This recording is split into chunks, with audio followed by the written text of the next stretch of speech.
Hi everyone, good evening, welcome back to my YouTube channel. So अभी शाम के 6 बज चुके हैं और मैं अभी जस्ट बाहर घूमने के लिए आया था। देख रहे हैं मैं रोड की जस्ट पास में ही हूँ, तो यहाँ जस्ट पास में ही था, गुजर रहा था तो जाके थोड़ा घूम लेता हूँ। वैसे उधर जाने का मन नहीं किया इसलिए मैं घूम गया। तो मैं जैसे इधर से गुजर रहा था तो जस्ट यहाँ पास में ही एक वृद्धाश्रम है, सीनियर सिटीज़न होम ऐसा कुछ करके लिखा हुआ है। तो मेरे मन में ऐसा सवाल आया कि आखिर मतलब क्या मतलब रीज़न होता होगा कि अपने मतलब जिस माँ बाप ने अपने बच्चे को मतलब पाल पोस के बड़ा किया, पढ़ाया लिखाया, उसे संसार में जीने लायक कि काबिल इंसान बनाया और उसको फिर कुछ मे भी कुछ रीज़नों की वजह से उसे मतलब कि घर से निकाल दे रहे हैं, घर में नहीं रख रहे हैं, घर में नहीं रहने दे रहे हैं। तो ये काफ़ी मतलब देख के बहुत बुरा लगता है। खैर बाकी जो भी जैसा करे उसका तो उसका हिसाब होना ही है। तो मैं जस्ट अभी बाहर यहाँ घूमने आया था। यहाँ पे आप जो देख रहे हैं पीछे में साइड में, यहाँ पे ये स्केलकॉम कंपनी का है और ये स्मार्ट वॉच वगैरह का जो डिस्प्ले होता है वो बनाता है और पावर बैंक वगैरह ये सब करके बनाता है। तो इसमें भी जॉब के लिए वैकेंसीज आती रहती हैं। लड़की लोग इसमें मैं एक बार गया था इंटरव्यू के लिए। तो इंटरव्यू के लिए गया तो हुआ ये कि मैं इंटरव्यू के लिए मतलब मैं बैठा हुआ था और भी मतलब वहाँ पे बहुत लड़के लड़कियाँ सब बैठे हुई थी और लड़के भी बैठे हुए थे। तो मैंने एक से पूछा कि भाई तुम तमिल के हो तो तुम जा कर के जो इंटरव्यू ले रहा है उससे पूछो कि इंटरव्यू कब होने वाला है या मीन कितने देर में होने वाला है, क्योंकि सब ऐसे बैठे हुए थे। तो फिर मैंने मतलब वो जाने नहीं, वो ना गया नहीं, वो बोलता कि यू इंग्लिश पर्सन ना सो यू गो। तो फिर वो छोड़ दिया।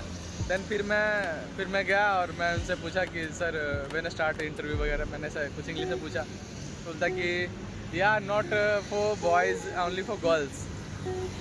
तो फिर मैं ना शॉक हो गया कि भाई जब इंटरव्यू सिर्फ लड़कियों के लिए है तो फिर लड़कों लोग को बैठाया क्यों है, उन लोग को बता क्यों नहीं रहे हो कि भाई लड़कों लोग का इंटरव्यू नहीं है, तो ताकि वो अपना चले जाए, क्यों अपना टाइम वेस्ट करे। तो फिर मैं तो समझ गया। तो फिर मैं और मेरा एक दोस्त था, वो दोनों फिर हम लोग चले आए और फिर देखिए फिर मैंने दूसरी कंपनी में कि जस्ट पास में ही है क्या है, फोरिबिया कंपनी है, उसके जस्ट पास में भी गया। तो उसमें ऑटो स्पेयर पार्ट्स बनते हैं।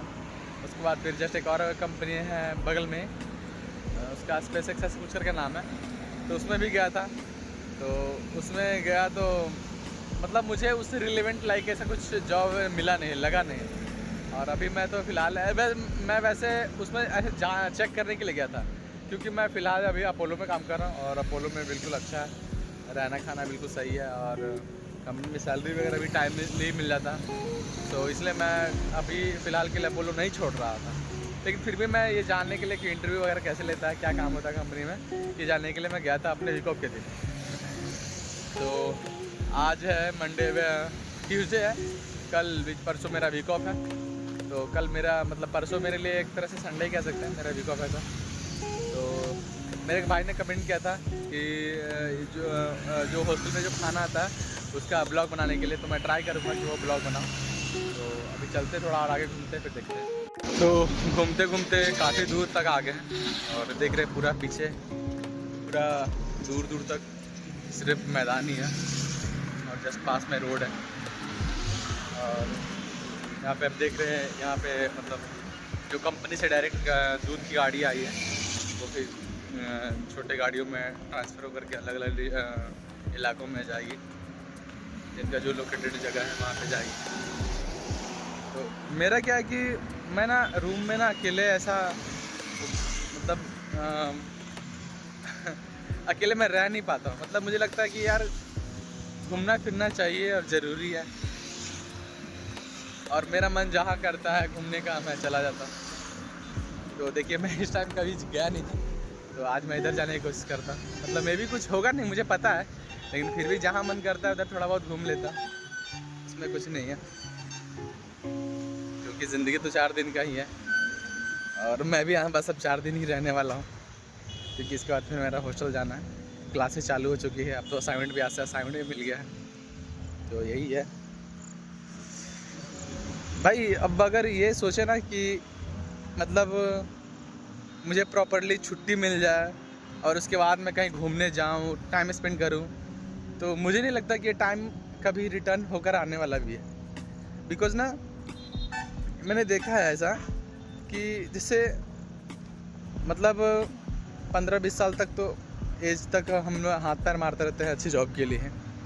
फिर जॉब मिल जाती है तो फिर हमें लगता है कि ये चीज़ अचीव कर लूँ, वो चीज़ अचीव कर लूँ। देन उसके बाद फिर लगता है कि फिर शादी वगैरह हो गया। घूमे फिरे तो ठीक है, नहीं घूमे फिरे तो अब उसके बाद क्या होने वाला है बताता हूँ। अब तुम जॉब कर रहे हो, मैं भी मतलब मैं खुद अपने पे ले ले रहा हूँ कि मैं अभी अगर कहीं जॉब करूँ या कर रहा हूँ और मुझे अगर 10 दिन की छुट्टी मिले तो मैं सोचूंगा कि फैमिली के साथ टाइम बिताऊँ, घर पे जाऊँ, थोड़ा दोस्तों के साथ घूमूँ, यही सब सोचूं। लेकिन जब घर पे जाऊँगा तो फैमिली क्या सोचेगी, चलो बाहर से आया है अब हमें कहीं घुमाएगा। तो ये चीज़ें कभी फिर हो नहीं पाता।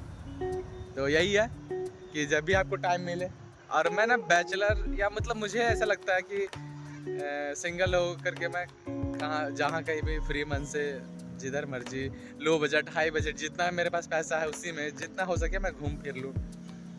तो मेरा ऐसा फंडामेंटल रहता है कि मतलब मैं मस्त अपना कहीं ना कहीं घूम लूँ, और मुझे घूमना बहुत पसंद पड़ता है। ट्रैवलिंग मुझे बहुत शौक़ है। तो अभी मैं 30-31 तारीख को ये भी प्लान कर रहा हूँ घूमने जाने के लिए, लेकिन उसमें मेरी एक दोस्त बोल दी है मुझे भी चलना है, जो कि मुझे ठीक नहीं लग रहा है। ठीक मतलब मेरा लगने का ये पर्पस है ना कि मुझे ना लड़कियों के साथ घूमने में अच्छा नहीं लगता है। मतलब लड़कियों के साथ घूमने का मतलब वो नहीं है जैसे कि आप गलत सोच रहे हैं या गलत इंटेंशन है। जैसे मान लीजिए कि आप अगर किसी भी लड़की के साथ, मान लीजिए अपनी बहन के साथ या फैमिली मेम्बर के साथ, अपनी बीवी के साथ या किसी फीमेल फ्रेंड के साथ कहीं भी आप घूम रहे हैं, तो फिर उसकी भी प्रायोरिटी आपकी हो जाती है। जैसे आप अगर मतलब मैं घूम रहा हूँ, मुझे भूख लगा, मुझे ये चीज़ खाना है, मेरे पास अगर पैसे हैं तो मैं महंगे होटल में जाके खा लूँगा। अगर मेरे पास पैसे नहीं हैं तो मैं स्ट्रीट फूड भी खा सकता हूँ, मैं स्ट्रीट फूड पे भी खा लूँगा, मैं छोटे होटल में भी खा लूँगा। और वॉशरूम वगैरह के लिए भी है कि कहीं भी मैं एडजस्ट कर सकता हूँ, ये चीज़ें नॉर्मल है। लेकिन अगर आपके कोई साथ फीमेल फ्रेंड है या फीमेल दोस्त है वगैरह कुछ भी टाइप का, तो वहाँ पे चीज़ें चेंज होती है। सिर्फ उसको आपको ले जाने की टेंशन नहीं है, जबकि वो सारा चीज़ खुद करे, ये कहे कि हाँ मैं खुद पे करूँगी, मैं ये कर लूँगी, वो कर लूँगी, लेकिन उसके बाद ही आपको चीज़ें देखना पड़ेगा। जैसे सिर्फ उसको खाने के लिए नहीं कि हाँ कहीं से भी उसको उठा कर ला करके खिला दिए कि हाँ ये खा कर एडजस्ट कर लो, या यहाँ चीज़ नहीं मिला तो इसलिए खा लो, तो ऐसा नहीं है। उसको वॉशरूम जाने से लेकर के आपको हर चीज़ का लिए उसको थोड़ा पैम्परिंग करना पड़ेगा, थोड़ा देखना पड़ेगा। तो यही सब चीज़ें होता है, जिस वजह से मैं नहीं चाहता कि हमें कभी मतलब कि लड़की लोग के साथ में ऐसा कभी घूमूं। तो यही वजह है। और आज 26 तारीख नहीं, आज 25 तारीख है, तो फिर कल लास्ट है, कल के बाद मेरा वीक ऑफ है। तो मैं चलता हूँ, फिर अभी घूम लिया इधर।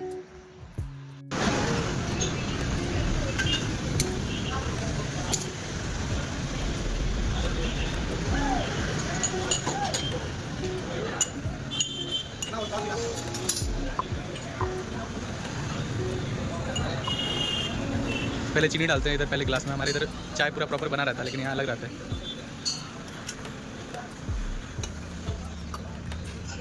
अब देखो दूध डाल रहे हैं,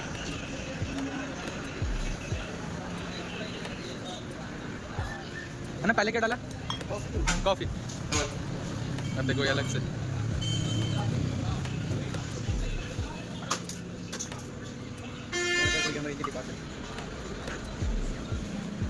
ये साउथ की स्पेशल चाय।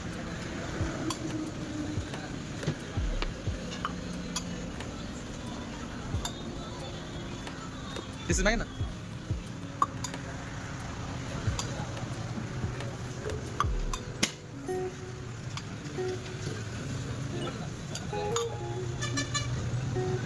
काफी ठंडा था।